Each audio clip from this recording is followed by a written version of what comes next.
Buenos días, mi nombre es José Barrientos, soy profesor de la Universidad de Sevilla y en estos breves minutos les voy a explicar algunas ideas sobre las bases de la filosofía aplicada experiencial que hemos estado trabajando en varios proyectos dentro de nuestra propia universidad. Aquí pueden ver, bueno, pues eso, soy el director del grupo de investigación Experiencialidad y bueno, tienen aquí mis redes sociales para aquella persona que pueda estar interesada en ampliar algunas cuestiones de este resumen que vamos a hacer. El programa que vamos a desarrollar es inicialmente describir muy brevemente qué son las filosofías teórico-prácticas, algunas pinceladas, también algunas pinceladas de filosofías aplicadas. Nos detendremos en algún ejemplo de talleres para que vean con más claridad a qué nos referimos con este concepto y luego pues veremos las dimensiones experienciales de esta filosofía aplicada cerrando con algunas conclusiones. Empecemos con una cita de Adorno. Adorno decía que en Educación para la Emancipación lo siguiente, que uno sea o no un intelectual es algo que se manifiesta sobre todo en la relación que mantiene con su trabajo y con el todo social del que forma parte. Esta relación, la relación del filósofo con el todo social del que forma parte y no el ocuparse de ámbitos especializados como la epistemología, la ética o la misma historia de la filosofía, es lo que constituye la esencia de la filosofía. Esto es muy acorde a lo que realmente es la filosofía aplicada, en donde realmente pues lo que se busca es un desarrollo de la filosofía, pero que es consciente de el rédito, el rendimiento que puede obtenerse de cara a una transformación de la sociedad, aunque su objetivo es siempre filosófico, descubre esos rendimientos filosóficos que hay dentro de la propia sociedad. Frente a una filosofía aplicada, el filósofo teórico-práctico, como tienen aquí, es aquel que desarrolla determinados contenidos y se los expone a un sujeto para que los memorice y los exponga dentro de un examen. Es decir, una filosofía o las filosofías teórico-prácticas son aquellas que en principio se dedican a la exposición y análisis de contenidos textuales, son aquellas donde el profesor o el conferenciante ofrece contenidos a su estudiantado o a los asistentes de la conferencia, proponiéndoles a lo sumo que los piensen, pero en teoría no está entrenando sus propias capacidades, es decir, no se certifica un entrenamiento de las capacidades filosóficas entre los alumnos. Es una filosofía basada o centrada en la transmisión de un discurso con una vocación unidireccional y por lo tanto va a utilizar el método transmisivo como mecanismo básico de desarrollo, por lo tanto no va a contemplar ni la posibilidad de autocrítica del propio docente, sino que la crítica se ejercerá siempre hacia afuera, no va a contemplar en principio el entrenamiento en habilidades filosóficas y además asume la primacía del decir apologético, es decir, el conferenciante, el profesor normalmente habla y la escucha se reduce a poco tiempo, a las preguntas finales, con lo cual no es tan importante como el decir y la defensa, por supuesto, de la propia posición y por lo tanto es algo mucho más cercano a una educación bancaria en el sentido que utiliza Paulo Freire que a una educación dialógica. Frente a ellas, las filosofías aplicadas, pues en lugar de facilitar, de dar contenidos a los sujetos, lo que hace es dotar de herramientas a los sujetos para que sean ellos los que generen su propio contenido. No le dice al sujeto cómo se tiene que comportar, qué es lo bueno, qué es lo malo, sino que lo va a dotar de herramientas para que ellos decidan por sí mismos o tengan mayores capacidades de comprensión. Es decir, como ven aquí, las filosofías aplicadas dotan de herramientas filosóficas o mejoran las ya poseídas. Se preocupa mucho por las transformaciones identitarias, ónticas del propio sujeto, precisamente porque adquiere estas nuevas herramientas. Su lógica responde a la de la anagogía, que queremos decir. La anagogía es aquella hermenéutica en donde el modo de ser, el modo de conocer y el modo de interpretar coinciden, es decir, que en tanto en cuanto el sujeto va a adquirir estas herramientas dentro de la filosofía aplicada, no solo tiene un conocimiento teórico adicional al que ya tenía, sino que su propio ser, su propia forma de interpretar la realidad se modifica porque hay una consonancia entre el ser, el pensar, el sentir la realidad, el verse afectado, el interpretar la realidad. Y por lo tanto implica un aprendizaje desde una experiencia filosófica vívida y vivida, porque lo que se van a hacer no son exclusivamente exposiciones teóricas, sino sobre todo talleres donde, igual que en un gimnasio, la persona va a entrenar, ¿no? ¿Y qué es lo que entrenamos? Pues algunas cosas que ven aquí, ¿no? Capacidades para ver y sentir el mundo de la vida, o para ver más profundamente sin sesgo, a través, por ejemplo, de talleres basados en la epogé husserliana o en las variaciones eidéticas, para comprender de una forma distinta, ya no solo cognitivamente, sino desde el cuerpo, y se pueden hacer talleres basados en Merleau-Ponty, o para comprender desde un contexto cultural, o desde las palabras, como hacía Ricoeur y Gadamer, o para entender desde las experiencias de la vida, utilizando el concepto precisamente de experiencia de Leibniz, de Nietzsche, de Romano o de Dilthey, para desarrollar las capacidades críticas, es decir, ayudar a las personas que acuden a estos talleres a distinguir cuando ellos utilizan una razón instrumental y una razón crítica e incentivar esta razón crítica entre ellos, o a desarrollar capacidades comunicativas, como por ejemplo a través de talleres habermasianos o talleres basados en Richard Rorty, y bueno, otra serie de entrenamientos que tendríamos por aquí. Por ejemplo, dentro de una consulta filosófica que es propia de la filosofía aplicada, pues diríamos que los orientadores filosóficos, los filósofos aplicados, se dedicarían al examen de las justificaciones y argumentos de los clientes, les ayudarían a que ellos hiciesen este examen de sus justificaciones y argumentos en torno a los problemas o cuestiones que planteen, a la clarificación, análisis y definición de términos y conceptos importantes, a la exposición y el examen de las asunciones subyacentes de sus propios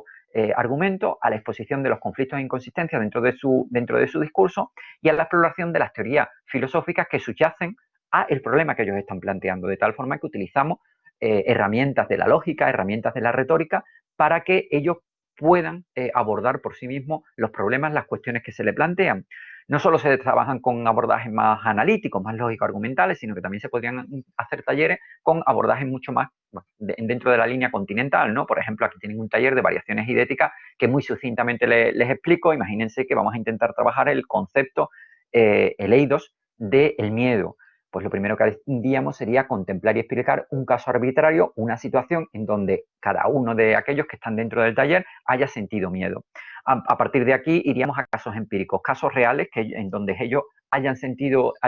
este miedo y donde se pueda desplegar este eidos del miedo. Como lo empírico no es suficiente, dice Husserl,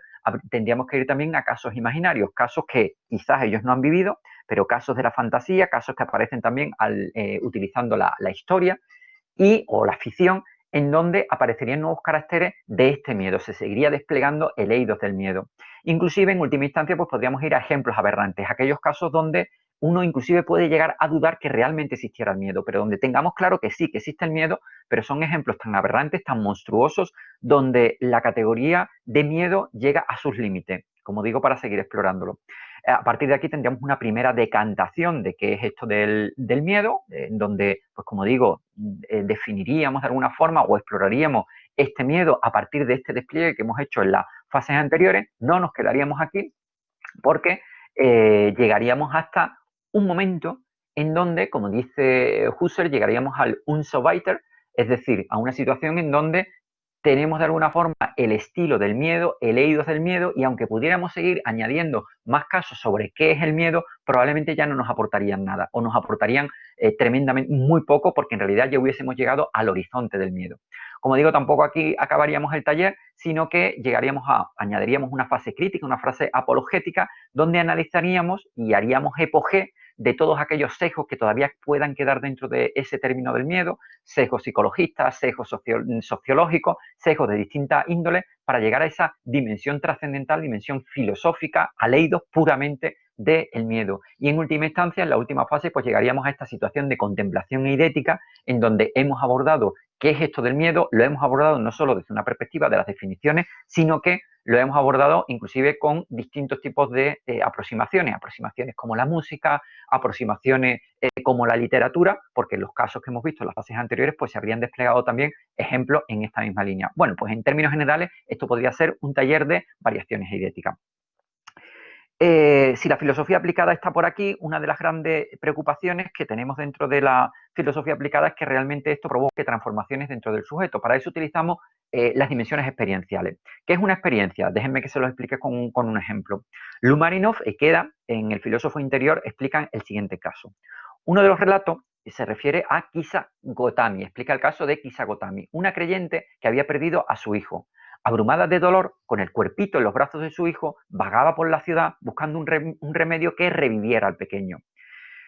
Shakyamuni, condolido al verla en ese estado, le dijo que el niño volvería a su vida si le llevaba una semilla de amapola procedente de una casa donde jamás hubiese fallecido ninguna persona.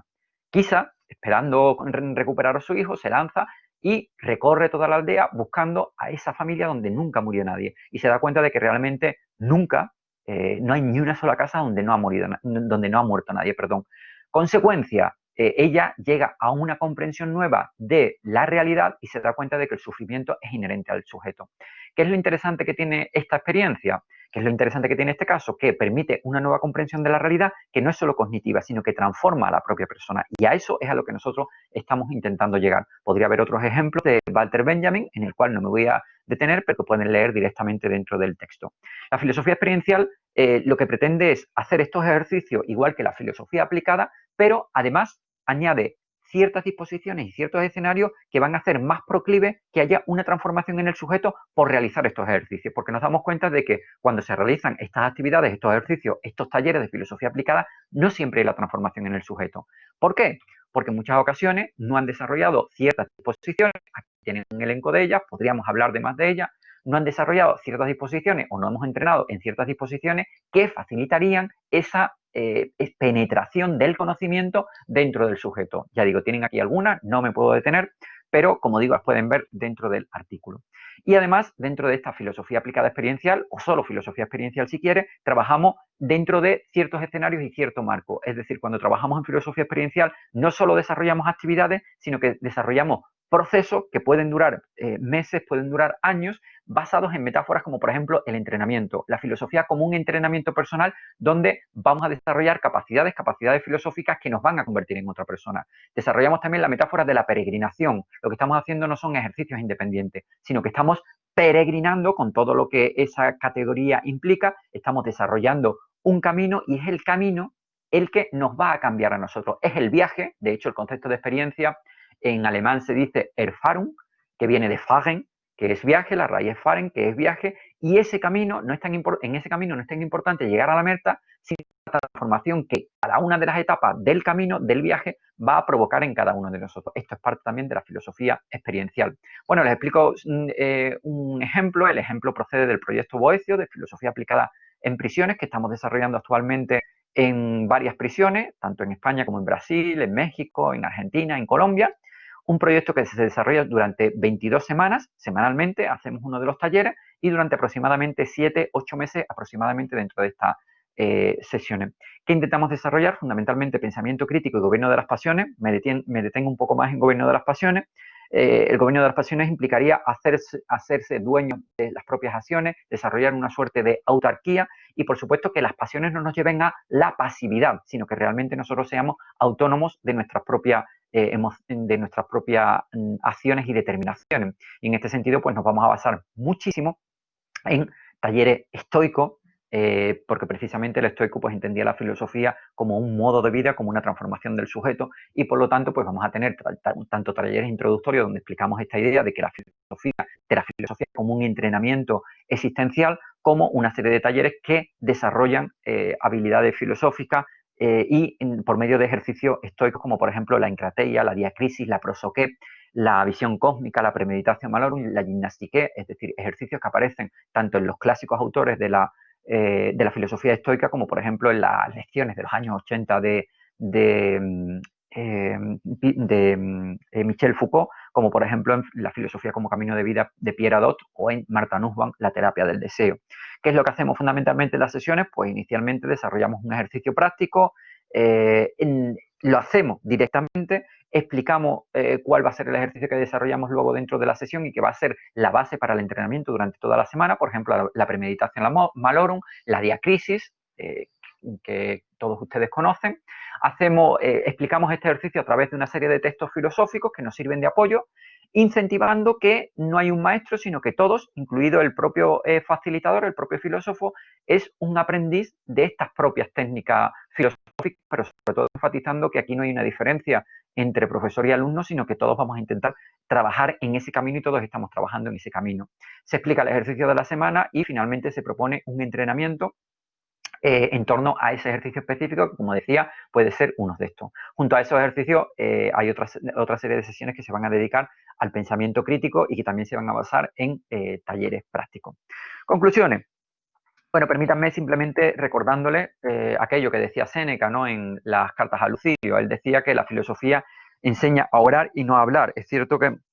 la filosofía también enseña a hablar, por supuesto tenemos una dimensión retórica, también enseña teoría,